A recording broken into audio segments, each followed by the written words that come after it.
I'm glad that the Secretary Tourism has accommodated me. Though I believe the last would be mine because I was very keenly listening to what the panelists were saying, and they are all experts in their own field. I also have to congratulate from the bottom of my heart for this beautiful compilation, the Travel for Life. And I think it's also very much in keeping with the concept the Honorable Prime Minister Jitendra Modi has given us. And the acronym Life for Environment is now being universally hailed. And also I think it reiterates India's resolve of a pro-planet approach, and very much in keeping with the logo of the G20. So when somebody asks you outside in the media, what is the difference between the other G20s and the Srinagar G20, they've been asking you since yesterday morning, because they expect you to tell them there will be no untoward incident, etc., etc. You can also tell them that the booklet personifying the logo has been released at G20 Srinagar, because Vasudev Kutumbakam, one earth, one family, one future, in fact also symbolizes our value for life in all its forms, whether the human life, the animal life, plant life, microorganism, and this is precisely what is found on this road. Now, having said that,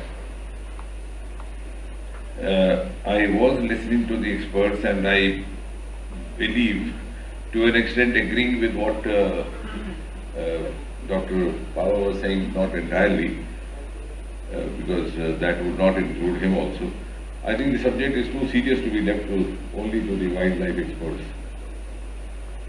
So, at the risk of annoying some of the panelists, but I think maybe that is the advantage that I have of being an outsider to this domain of experts.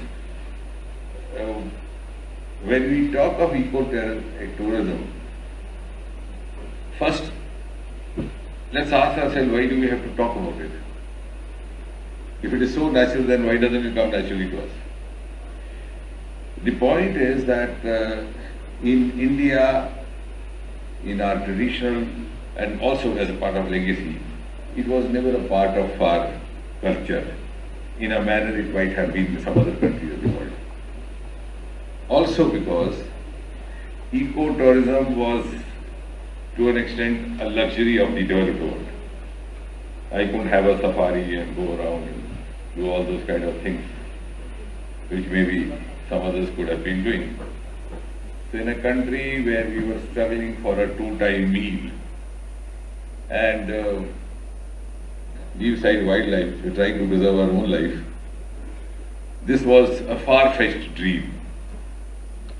But then we have evolved.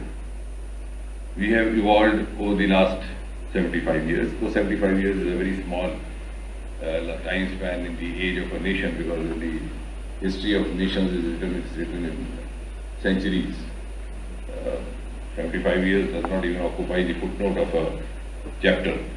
But still we have evolved. Immediately after independence we were struggling with this, with hunger, with the scarcity of food stocks, etc., etc. So the priorities were different at all levels, even at the level of the private sector or the public sector and all the other potential stakeholders. Gradually, when we have been able to take care of the other areas to an extent, we are now also opening our eyes and trying to plan our vision in this sector. Also because we took very long, in fact, and sometimes I think thanks to Prime Minister Modi, we have had a quantum jump in 9 years. But we took 70 years to get out of some of the colonial hangovers. So what was being said by Dr. Pava, I think one part is that we still were also commanded by a lot of regulations. And as you were saying, in the context of the wildlife, it happened in every area.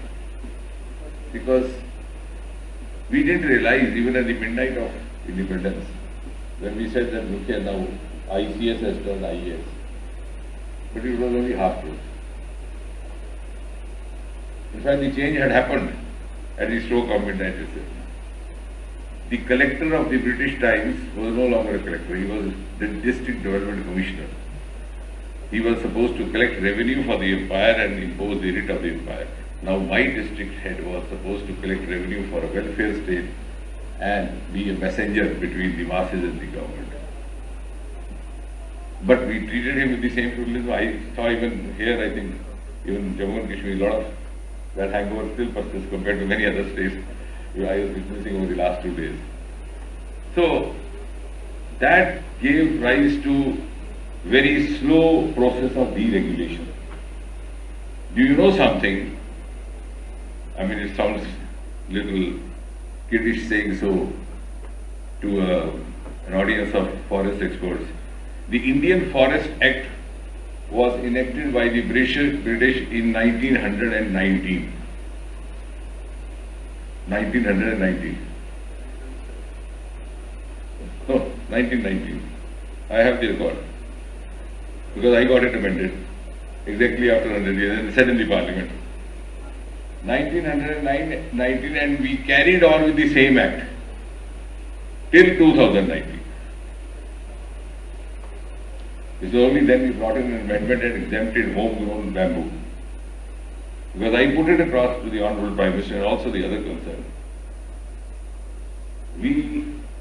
If we take our talk only of bamboo, because that's how the ecotourism will grow. It has to become a source of not only of your of food for eyes, but also food for tummy. So the tourism combined with your startup opportunities. We had abundant bamboo growing in our backyard, but it was forbidden. Because the Indian Forest Act, which was enacted by the Britishers for their own reasons, because for them we were subjects. They didn't think of us in the same sensitivity. And the irony was that we were,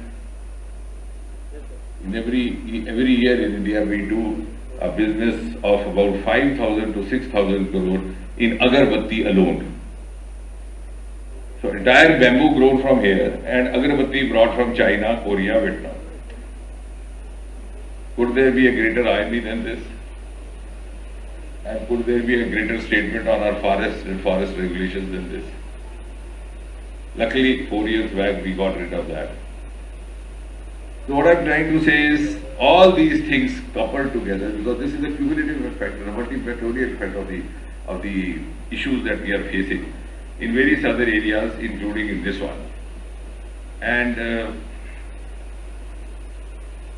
therefore, I am glad that an initiative has been taken. I was very keenly listening to some of the policies rolled out. I hope they'll follow a timeline because we are already late.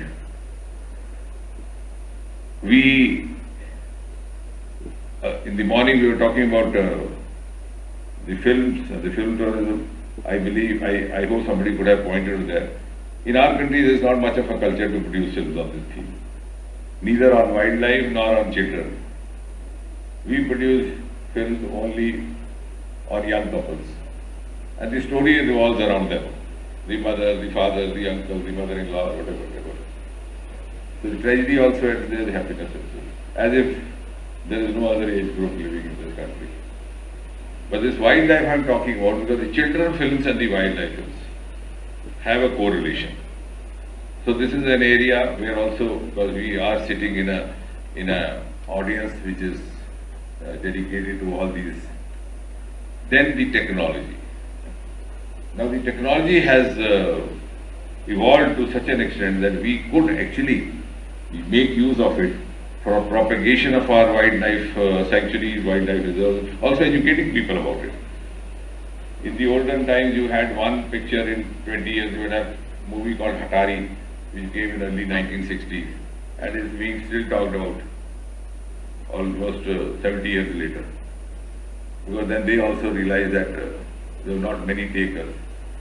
And in India, if you choose to prepare a movie on wildlife, you will get C-grade hero and everything. No Shah Rukh Khan will be ready to act in a wildlife movie, or no Salman Khan.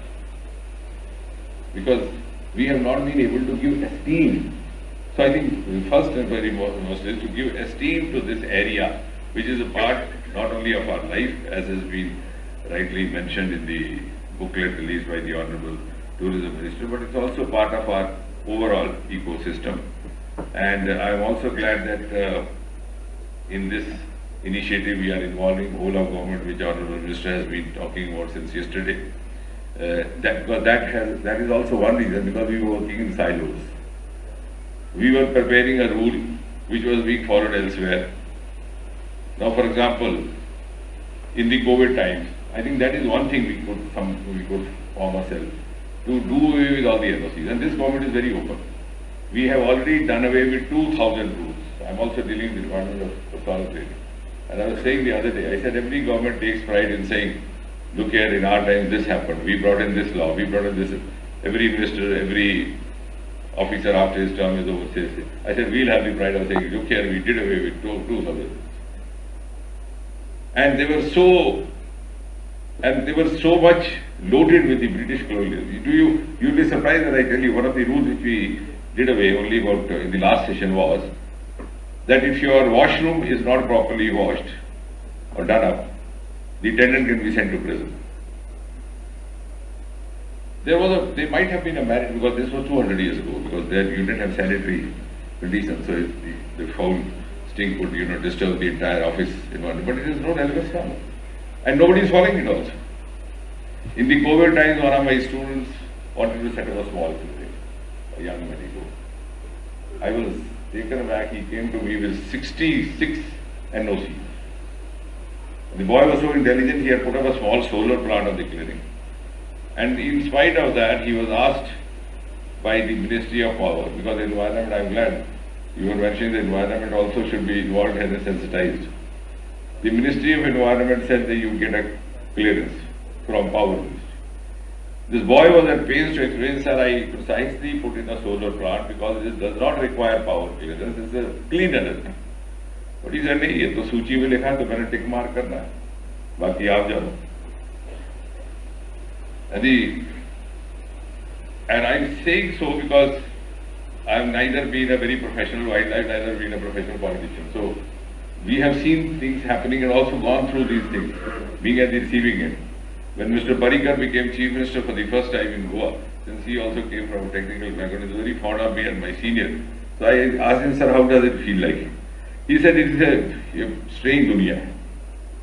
Then to exemplify, he narrated an anecdote. Incidentally, that later on that became my department, and I brought in a lot of simplifications in that. It's part of our pensions. He said an elderly gentleman came to me and he said that my pension is down because I couldn't produce the life certificate, so I couldn't manage that. So he said, no, I felt it was not proper, so I helped him out. I asked somebody to assist him, got him the life certificate for the year ending, year 2022, 23 for that matter, 2021, 22, to enable him to get the salary. He went there, got it, must have. He says, to my surprise, he again came back after 15 days. So I said, भाई साहब आपका काम तो हो गया sir, कहता हो तो गया सर, पर थोड़ा रह गया. तो सर क्या हुआ? वो तो कैशियर है, वो कह रहा है कि 21-22 का तो लाइफ सर्टिफिकेट है, लेकिन 2021 का नहीं है.